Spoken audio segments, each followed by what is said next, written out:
Paltrocast. Hey, good morning. Good evening, good morning, good day for you so far, Phil. Yeah, it's freezing cold for me.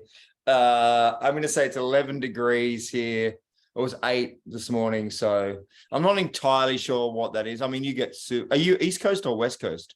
East Coast in New York. Yeah, right on. Yeah, so you get cold. So for me, I'm in a West Coast climate, I guess. So Yeah. you know what Californians are like when it gets to like below something, everything stops.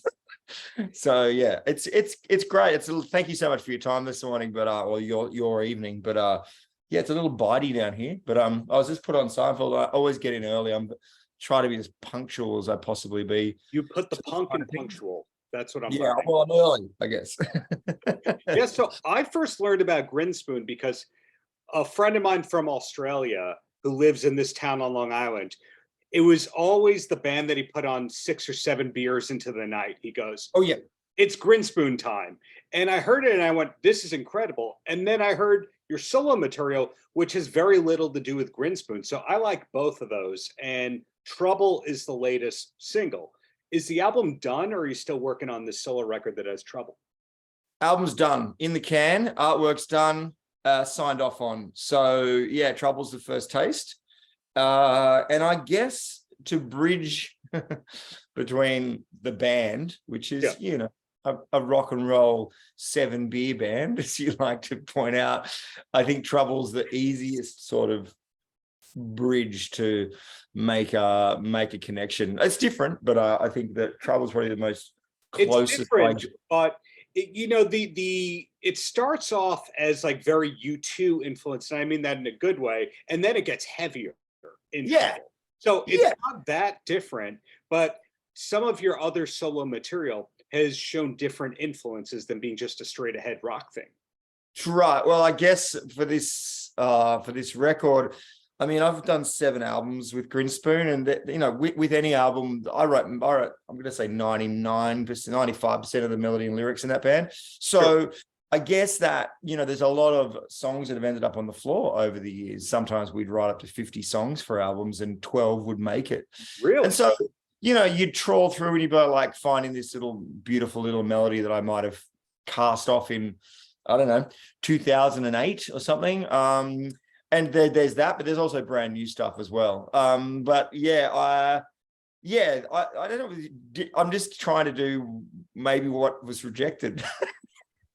I'm trying to just there's a little more pop to it, I guess, in some ways. And I'm trying to try different arrangements for this record specifically. I was really hammering on about opening with the chorus into a verse and just trying to, it's a classic Beatles thing, right? Open with a chorus.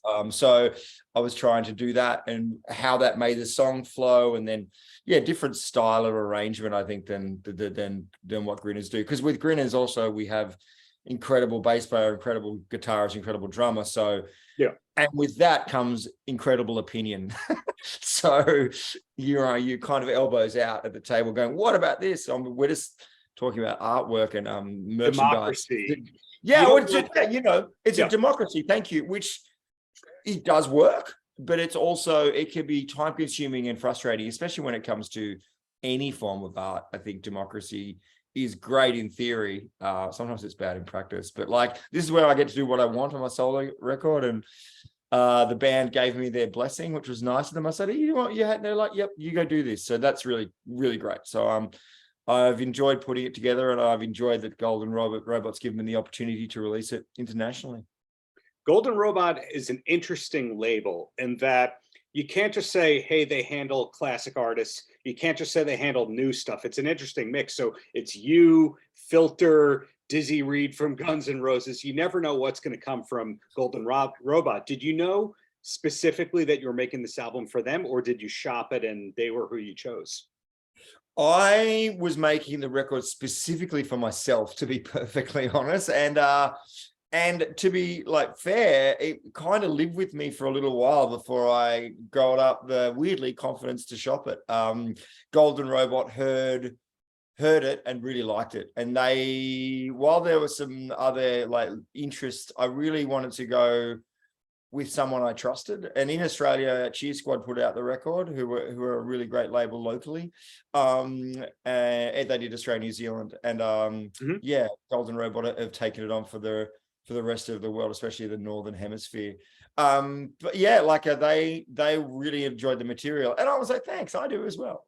but like really, the record was made for me, and it sounds selfish, but I think sometimes that's where the best stuff comes from. I didn't think about anyone else when I made it, just purely for my own sort of, I guess, artistic involvement, to sound like a wanker, or like just basically having a shitload of fun, which I did on this record. That was an interesting thing that you pointed out a little bit ago about the democracy being a problem with the band. Oh, yeah. Problem's a weird word, but yeah. But you know, something I've learned over time, when I look into my favorite bands, what each member actually does. So for example, if we just take Metallica, for example, the story was the bass player is usually the person who talks to the fans and does the meet and greets. Lars does the business. James does the creative stuff. I guess Kirk is more the artwork guy, and it's kind of defined. In Grinspoon, is it that clearly delineated or defined?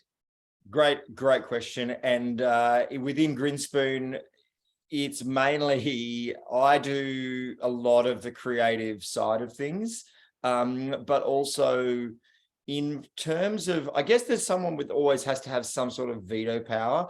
With these days, we don't live anywhere near one another. For example, Joe's our bass player is camping with no internet at the moment, and we've got to make some sort of decisions over the next, let's say, hour. So I'm kind of the guy that sort of rolls with everything in some ways. When it comes to the recording, obviously everyone, like when you're in the studio, obviously it's very delineated, as you pointed out. Like everyone has their purpose, which is drums, and everyone has their what they do. When it comes to the business side of things, well, I'm very, very blessed to have an incredible management team called Wonderlick, who also look after my solo career. So I lean on them for a lot of the business stuff. But yeah, when it comes to choosing supports or getting the artwork for the tour going, or the merchandise that we're going to do, or I guess since I've done this solo thing, I'm like, not the power, but I know what I kind of know what I want, which I think is important. I think back in my 20s, for example, when I was touring America with the band, I didn't know what I wanted, and I didn't really feel like entertaining anyone. So it was more, I was being antagonistic more than entertaining, I think, in those days. But now I've got a really clear kind of, I guess that comes with a bit of age and wisdom. And also the band has managed to survive in the original lineup since 1995. So that's something to be sort of, I don't know, cherished and be proud of, and kind of look after that as best we can in whatever legacy that is, whether it be Australia, New Zealand, America, Japan, I'm not sure, but I just want to make sure that we leave our own mark how on our terms, if that's fair. Yeah. The original lineup thing, it's pretty much down to you, Clutch, U2. It's like 5 bands that had the original lineup for one reason. Really? Wow, that's wild. There is a band in Australia that started before us called Spiderbait, who are all the original members, and they're from a small country town as well as we were. We were from Lismore. They were from Finley. They started in 91, and they've still got the original members. But yeah, it's rarer and rarer as you go. And I think that, you know, this is the longest relationship I've ever had outside my family, parents and sisters, you know. So you know, we all know how to push each other's buttons by now. So, but also that's a good thing. You know, we know where the line is, and we ultimately have a lot of respect for not only, I guess, the band, but the people that have stuck with us over the last 28 years. It's actually very flattering. For sure. So are there touring plans in support of this new record that's coming soon? My solo album, I want to tour as much as I possibly can, because that's what I love to do. I'm actually like, I'm not a studio boffin. I'm not I love performing, and that would be the opportunity if that arises. I would absolutely adore that. I guess it's a wait and see situation to see how the single tracks, and we'll go from there. But any chance I will get to come to the Northern Hemisphere and support this record, I'll take with both hands. It might mean building a band over there. It might mean going, hey, you play the bass? But I'm all for meeting new people and seeing what they can bring to the table in a live setting. What I've learned over the last couple of years doing this solo career is that, bass players and drummers, I've met at least 6 of them in Australia that revolve with me and play with me. And it's, I feel very honored that I've got kind of that kind of higher tier of musician that's willing to play with me. So, mind you, they're really expensive, but hey, they're worth it. So yeah, like it's been but yes, short answer is shy. I rambled, but short answer is yes, touring definitely on the cards. And it sounds like the kind of thing that if somebody goes, hey, you got to play solo acoustic, you can do that. Hey, yeah. you need a trio, you can do that. These Yeah, songs are meant to be played in any format that's needed.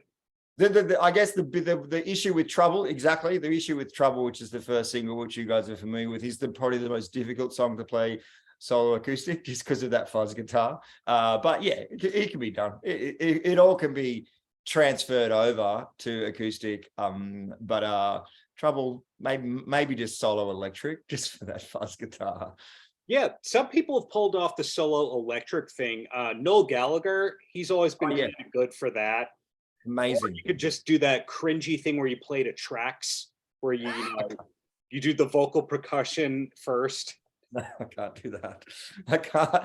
Like, I admire those people that can do that. I can't ever play a tape. It's just one of those things. I'm a 90s kid, so well, I'm a Gen Xer, so we were taught that you just don't mime. Like, and I understand the looping thing is amazing and people do the thing but what I found when I'm watching someone loop, I'm listening to a 10-minute song of them building a loop. Yeah. I'm like, let's get to that verse, hey? It's like we're doing all this stuff. And like, it's obviously a very, very talented thing to do, but gee, it must be tedious to learn that. I'm just like, I just want to hear the melody sometimes. I'm impatient. I'm with you. Songs first. And that leads to my 3 quick final questions, if you don't mind. Okay, the first one, before I was into punk, I was an 80s metal, hair metal kind of person there. So I did the, Van Halen, Kiss, Motley Crue, Poison before I knew about DIY and cool stuff. Now, Australia has a really unique thing where Kiss never died in Australia. They died in the US. But Kiss had a while where they could only tour Australia in the early 80s. Now, I'm curious where you are at with Kiss. Were they ever an influence at all? Or your parents' kind of band? Okay, so I come from a very conservative Christian family, so I was not allowed to listen to Kiss. Okay. And I missed the whole thing, unfortunately. I just missed it. I was born in 77, so at their peak, I was 0 sort of thing, and I missed it all. And then when they came back with God Gave Rock and Roll to You, I just thought that was a bit naff, and I think we can all agree on that, right?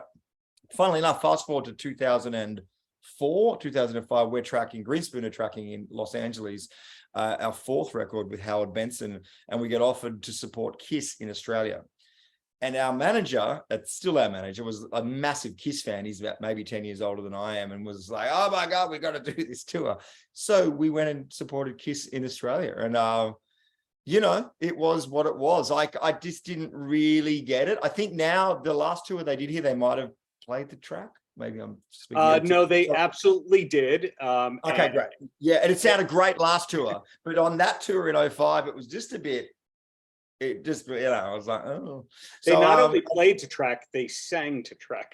Okay, great. Whatever works, man. Like, I don't really, but look, I kind of missed it, unfortunately. And I was like you a little bit on the end of the 80s, early 90s. I kind of into Poison and a bit of Bon Jovi and that kind of really commercial metal. I never got dark into metal. And then my pop beating heart was happening for about 91. And then obviously Nirvana, Soundgarden, and that was my teen years. And that was, it was a great way to grow up, to be honest. I was very grateful that those bands were number one.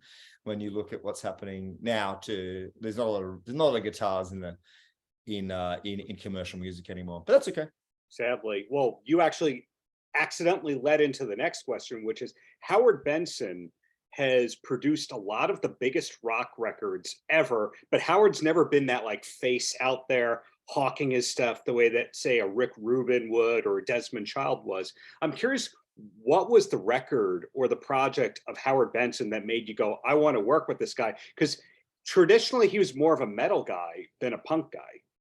Yeah, and in America, weirdly, we are known as like an alt metal sort of band or a punk metal. We supported Anthrax, so we kind of, especially our early material was heavy, but it was pop. It was an amalgamation. It was Australian. Let's just put it that way. Yeah. Howard was, I think he'd just done My Chemical Romance's 3 Cheers record. I could be wrong.